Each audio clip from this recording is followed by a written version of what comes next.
வணக்கம் மக்களே, இந்த வீடியோவில் என்ன பார்க்க போகிறோன்னா இபிஎஃப்ஓட வரலாறு காணாத சாதனை 8.31 கோடி கிளைம்கள் செட்டில்மெண்ட் ஆனது. இது என்னங்கிறதுக்கான பார்ட் 4 வீடியோ தான் இது.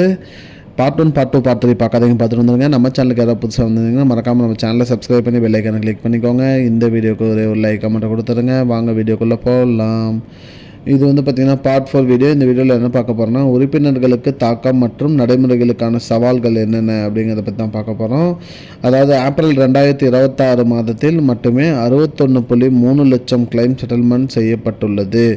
அந்த கிளைமில் சுமார் 74% பார்த்திங்கன்னா அட்வான்ஸ் கிளைம் ஆட்டோ மோடு மூலம் ப்ராசஸ் செய்யப்பட்டுள்ளது. அதாவது பார்த்திங்கன்னா ஏப்ரல் 2026 மட்டுமே 61.3 லட்சம் கிளைம்கள் செட்டில்மெண்ட் செய்யப்பட்டுள்ளது.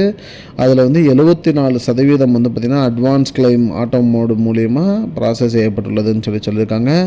மொத்த கிளைமில் 98.7% கிளைமில் 20 நாட்களுக்கு முடிக்கப்பட்டதாக இபிஎஃப்ஓ தெரிவிக்கப்பட்டுள்ளது அப்படிங்கிற மாதிரி சொல்லியிருக்காங்க.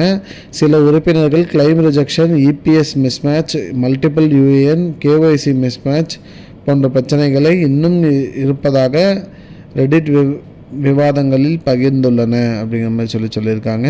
பல பயனாளர்கள் ஆதார், பேன், பேங்க், கேஒய்சி சரியாக அப்டேட் செய்த பிறகு கிளைம் அப்ரூவல் கிடைத்ததாக அனுபவங்களை பகிர்ந்துள்ளன.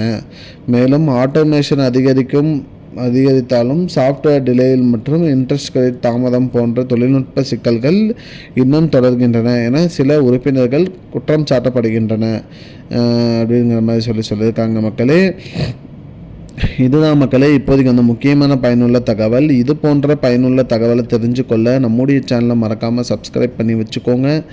இந்த வீடியோவை உங்கள் ஃப்ரெண்ட்ஸ் அனைவருக்கும் ஷேர் பண்ணிடுங்க. நன்றி மக்களே. I don't understand your jokes, man. Because it's not a joke. முன்ன பின்ன தெரியாத ஒரு பையனுக்காக விடுற அந்த மனசு இருக்க, அதான் கடவுள்.